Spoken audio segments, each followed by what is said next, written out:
Mortality benefit जो हम बोलते हैं कोरोना में, वो नहीं दिख रहा है। 3 दिन के बाद जिनको प्लाज़्मा मिला है, उनको ज़्यादा मदद नहीं हुई है।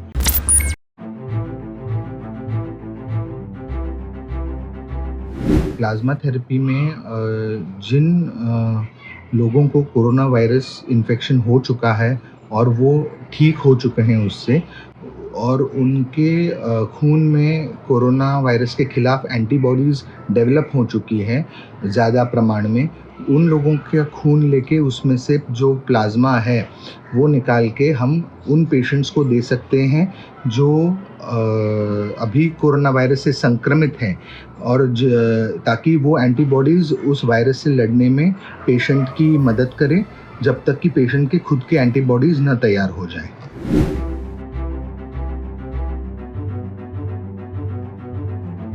अभी तक के जो डेटा आए हैं हमारे पास वर्ल्ड वाइड से, तो उसमें ऐसा नहीं लग रहा है कि प्लाज़्मा थेरेपी से बहुत पेशेंट्स की जान बच सकती है। शायद ये ऐसा हो कि हम थोड़ा लेट दे रहे हैं प्लाज़्मा, इसलिए ऐसा हो रहा है, लेकिन एज़ ऑफ टुडे जो एविडेंस है उसमें प्लाज़्मा का मॉर्टेलिटी बेनिफिट जो हम बोलते हैं कोरोना में, वो नहीं दिख रहा है। प्लाज़्मा थेरेपी पहले भी काफ़ी इन्फेक्शंस के लिए यूज़ हुई है, लेकिन कोरोना वायरस के लिए उसका जो एविडेंस है वो इतना स्ट्रॉन्ग नहीं है अभी तक। ज़्यादातर जो स्टडीज़ हुए हैं वर्ल्ड वाइड, उसमें ऐसा बताया गया है कि कोरोना वायरस में प्लाज़्मा थेरेपी देने से पेशेंट्स की इतनी मदद नहीं हो चुकी है जितनी शायद नॉर्मल ट्रीटमेंट से भी उतना ही इफ़ेक्टिव हुआ है, जो प्लेसिबो से हम कंपेयर करते हैं। तो जो इंडिया की भी एक बड़ी स्टडी हुई थी, जो उसमें भी प्लाज़्मा का ट्रायल हुआ था, जिसमें भी उनको ये लगा कि प्लाज़्मा देने से शायद उतना बेनिफिट पेशेंट को नहीं हो रहा है। हालांकि एक स्टडी अर्जेंटीना से आई है, जिसमें ये कहा गया है कि सिम्टम्स शुरू होने के 3 दिन के अंदर जिनको प्लाज़्मा दिया गया है, उनको मदद हुई है कि उनका डिज़ीज़ सीवियर नहीं हुआ है, यानी ज़्यादा सीरियस नहीं हुआ है, या तो मॉर्टेलिटी बेनिफिट भी बताया गया है। लेकिन 3 दिन के बाद जिनको प्लाज़्मा मिला है, उनको ज़्यादा मदद नहीं हुई है। तो शायद ऐसा हो सकता है कि अगर हम प्लाज़्मा देना है तो बहुत जल्दी, अगर पहले 2-3 दिन में दें, तो शायद पेशेंट को कुछ फ़ायदा हो सकता है। लेकिन 3-4 दिन के बाद यदि हम प्लाज़्मा देंगे, तो शायद उससे उतनी मदद नहीं होगी। लेकिन इसमें एक प्रॉब्लम है कि पहले 2-3 दिन में जनरली लोगों को बहुत माइल्ड सिम्पटम्स होते हैं, बहुत सीवियर सिम्पटम्स नहीं होते हैं। तो क्या आप सभी को प्लाज़्मा दे पाएँगे, तो वो शायद इतना प्रैक्टिकल नहीं होगा। तो यदि कोई एकदम सीरियस कंडीशन में आता है और पहले 1-2 दिन में ही सीरियस होके उस समय शायद आप प्लाज़्मा का यूज़ कर सकते हैं।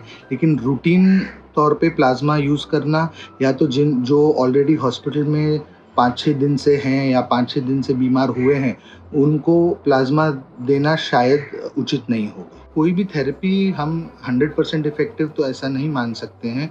वैक्सीन्स भी 100% इफ़ेक्टिव नहीं हैं। तो प्लाज़्मा का तो एनीवे एविडेंस तो बहुत वीक है आज के इसमें, तो 100% एफिकेसी की तो बात हम नहीं कर सकते प्लाज़्मा के बारे में।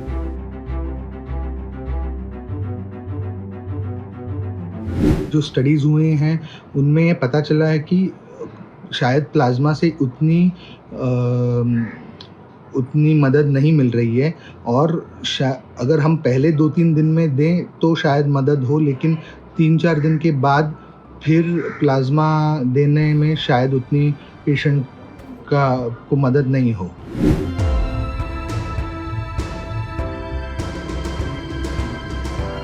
जब उतना एविडेंस अपने पास है नहीं कि प्लाज़्मा इफ़ेक्टिव है, तो आई थिंक थोड़ा विचार करना चाहिए कि ये थेरेपी देने से पेशेंट का भला होने वाला है कि नहीं। जैसे मैंने कहा, पहले 3 दिन में शायद अगर पेशेंट सीरियस हो तब दे के शायद फ़ायदा हो सकता है, लेकिन एक बार 3-4 दिन हो गए हैं बीमारी के, तो फिर प्लाज़्मा देना उचित नहीं है। तो तभी आई थिंक गाइडलाइंस आ जानी चाहिए कि कब देना है पेशेंट को या कब नहीं देना है। Ideally in a setting of clinical trial में अगर देना हो तो ठीक होगा, लेकिन ये जो इनडिस्क्रिमिनेट यूज़ हो रहा है और पैनिक हो रहा है, तो आई थिंक वो अवॉइड करना चाहिए।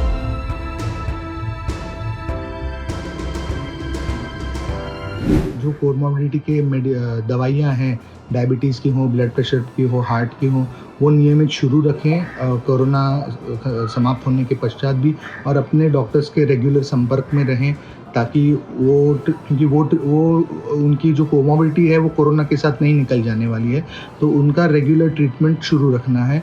बाकी हेल्दी लाइफ़स्टाइल है, वैक्सीनेशन है और मास्क पहनना है, वो जो रेगुलर कोरोना के प्रिकॉशंस हैं वो तो उनको लेने हैं।